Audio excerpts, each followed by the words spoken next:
Guys, last time हमने ecology part third देखा था।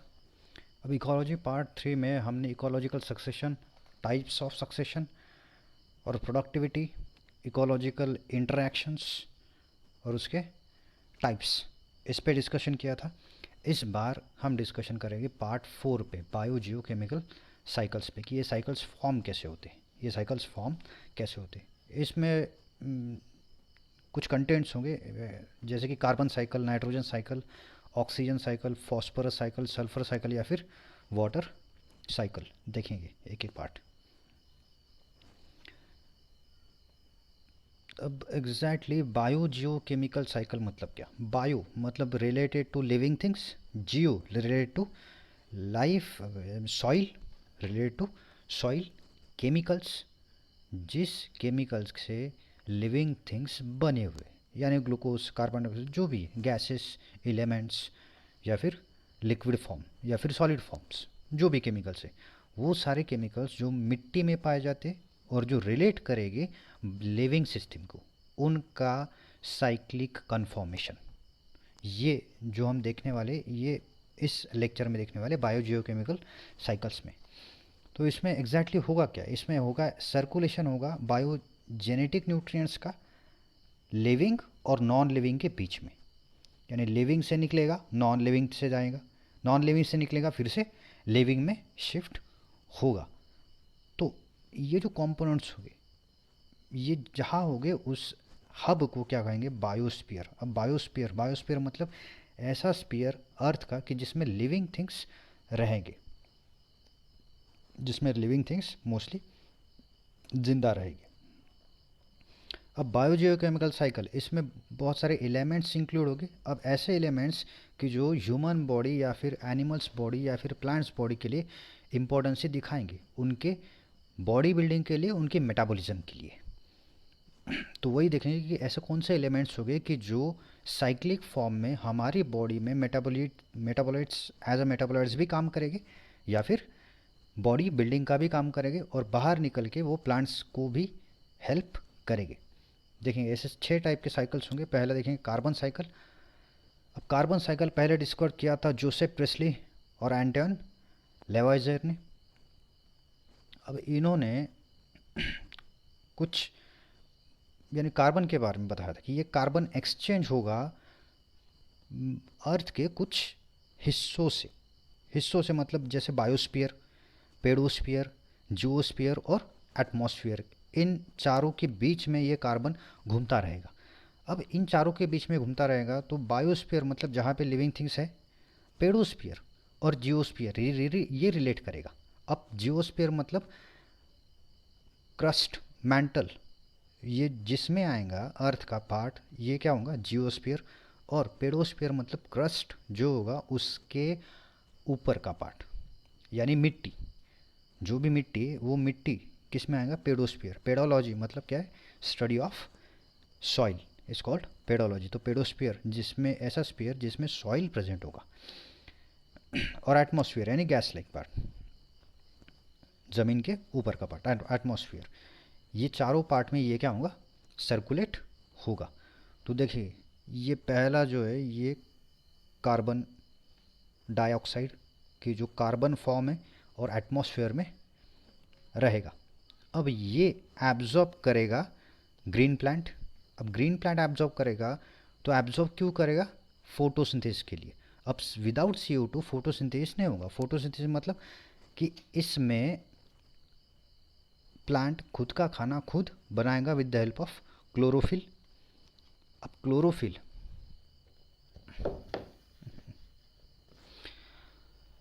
अब क्लोरोफिल से बनाएगा तो सिर्फ क्लोरोफिल इसमें इंपॉर्टेंस ही नहीं दिखाएगा। क्लोरोफिल, कार्बन डाइऑक्साइड और सनलाइट, उसके बाद वाटर और कुछ मिनरल्स इसमें बहुत इंपॉर्टेंस दिखाएंगे। तो फोटोसिंथेसिस के लिए कार्बन डाइऑक्साइड इंपॉर्टेंट रहेगा, यानी कार्बन ये लिविंग थिंग्स में प्लांट्स ग्रैब करेगा। जब प्लांट्स मरेगा, डेड होगा, तो ये एज अ डेड मटेरियल होगा, सॉइल में वो वैसे ही पड़ा रहेगा। सेम थिंग एनिमल्स भी क्या होगा? डेड होगी या फिर एनिमल्स इन प्लांट्स को खाएंगे, तो खाएंगे तो ये कार्बन एनिमल्स में भी शिफ्ट होगा, तो ये एनिमल्स में शिफ्ट होगा, तो एनिमल्स नेचुरली और एक्सीडेंटली अगर डेड हो गए तो ये भी क्या होगा, एक वेस्ट प्रोडक्ट होगा, ये वेस्ट प्रोडक्ट डेड प्रोडक्ट या फिर उनके वेस्ट प्रोडक्ट। अब अगर डेड बॉडीज़ हैं तो डेड बॉडीज़ अगर बरीड फॉर्म में सॉइल के नीचे दब गए तो उनसे फॉसिल्स फॉर्म होंगे, ये वाले फॉसिल्स फॉर्म होंगे। अब फॉसिल्स हम निकालेंगे एज अ क्रूड ऑयल और यूज़ करेंगे इंडस्ट्रियल प्रोडक्ट्स में, इंडस्ट्रीज़ को चलाने में, व्हीकल्स में, या जैसे कि पेट्रोल, डीजल, केरोसिन, ये जो है ये क्रूड ऑयल से बनेगा। और क्रूड ऑयल कहाँ से निकालेंगे, फॉसिल्स से, उन्हें फॉसिल फ्यूल भी कहेंगे। तो ये कहाँ से आएगा, मरे हुए प्लांट्स और एनिमल्स से। तो ये जो क्रूड ऑयल है, ये क्रूड ऑयल बाहर निकलेगा, बाहर निकलेगा तो जैसे बाहर निकलेगा हम यूज़ करेंगे पेट्रोल, अगर यूज़ किया पेट्रोल का, तो पेट्रोल से जो धुआं बाहर निकलेगा वो फिर से कार्बन डाइऑक्साइड को क्या करेगा, एनवायरनमेंट में शिफ्ट करेगा। यानी ये एक साइकिल हो गया। और दूसरा साइकिल, अगर इससे फॉसिल फ्यूल नहीं फॉर्म हुआ तो क्या होगा, ये फिर से प्लांट बॉडी ग्रैब कर गई। यानी ये जो एलिमेंट है, ये एलिमेंट्स प्लांट को इम्पोर्टेंस, यानी प्लांट के मेटाबॉलिज्म को सपोर्ट करेंगे। हम मैन्योर भी कह सकते हैं उनको। तो ये मैन्योर क्या करेगा, प्लांट्स की ग्रोथ को मेटाबोलाइट्स करेगा। जैसे प्लांट रेस्पायर करेगा रेस्पायर करेगा तो फिर से ये कार्बन डाइऑक्साइड एनवायरनमेंट में शिफ्ट होगा, या फिर एनिमल्स रेस्पायर करेगा तो फिर से कार्बन डाइऑक्साइड एनवायरनमेंट में शिफ्ट होगा।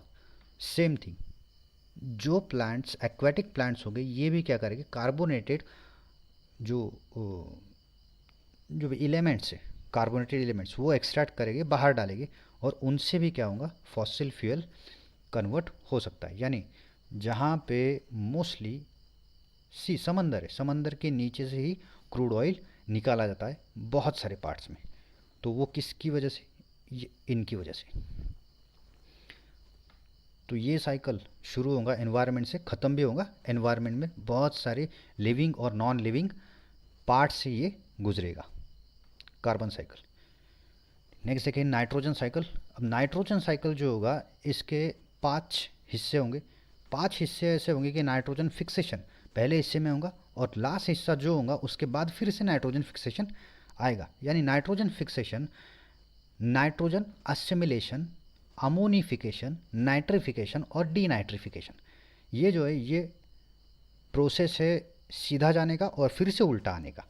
जो देखेंगे, देखिए पहले नाइट्रोजन फिक्सेशन। नाइट्रोजन फिक्सेशन तो प्लांट एटमॉस्फेरिक नाइट्रोजन डायरेक्टली ले नहीं सकता, N2 वो बॉन्ड ब्रेक नहीं कर सकता, तो इसे पहले फॉर्म करना पड़ेगा वाटर सोल्यूबल फॉर्म में, यानी नाइट्रेट्स और नाइट्राइट फॉर्म में।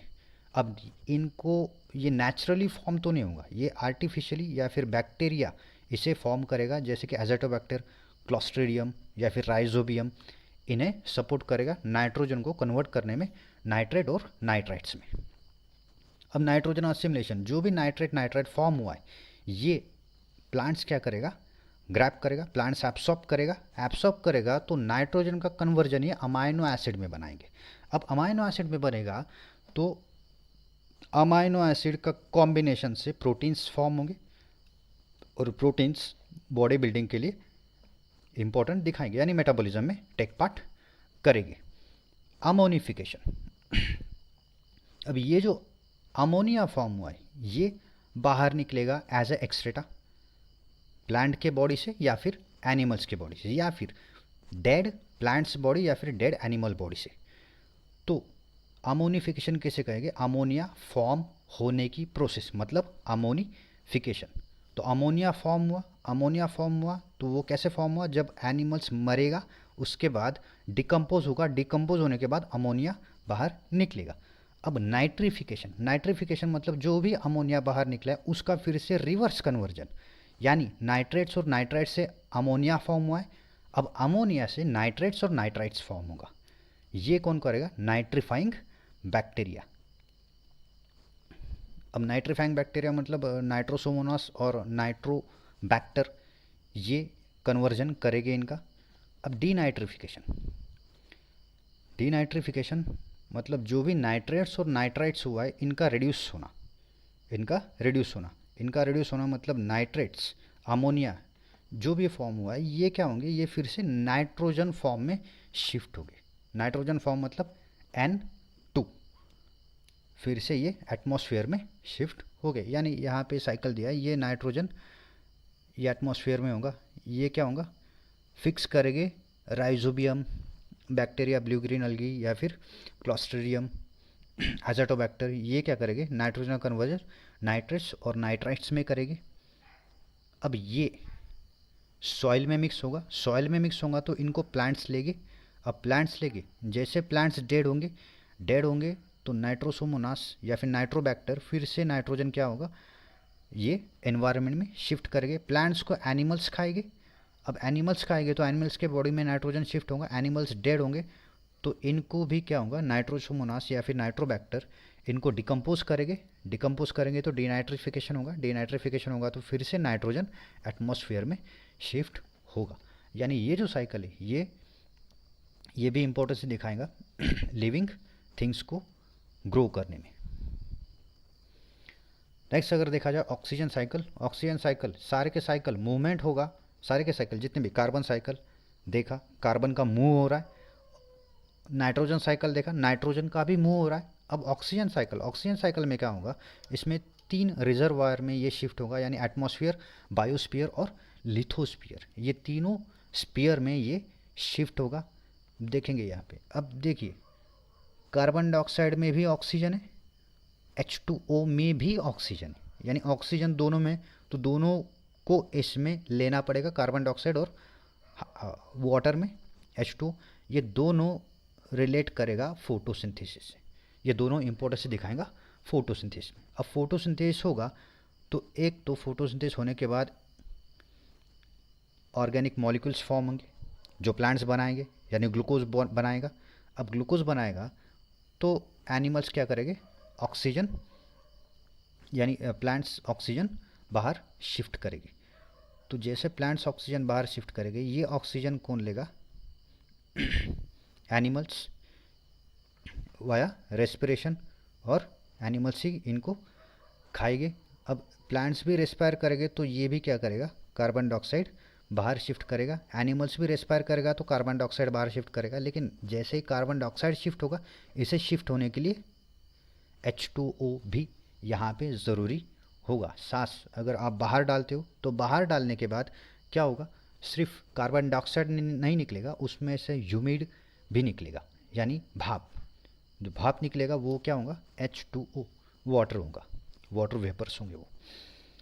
नेक्स्ट अगर देखें तो फॉस्फरस साइकिल, फॉस्फरस साइकिल मतलब movement of phosphorus through lithosphere, hydrosphere and biosphere. ये इंपॉर्टेंट है कि ये एटमॉस्फेयर में इन्वॉल्व नहीं होगा, ये एयर में पाया नहीं जाएगा। बहुत बार क्वेश्चन पूछा है कि which cycles that not connected to atmosphere, this is phosphorus cycle. तो फॉस्फरस साइकिल्स देखेंगे, अगर शुरुआत करें प्रोड्यूसर से यानी प्लांट से, ये प्लांट्स को खाएंगे एनिमल्स यानी कंज्यूमर्स, प्लांट्स को एनिमल्स या कंज्यूमर्स खाएंगे। तो अगर प्रोड्यूसर या फिर एनिमल्स डेड हो गए तो डेट्रिटियस यानी जो बैक्टीरियाज हो गए, ये क्या करेंगे, इनको डिकम्पोज करेंगे।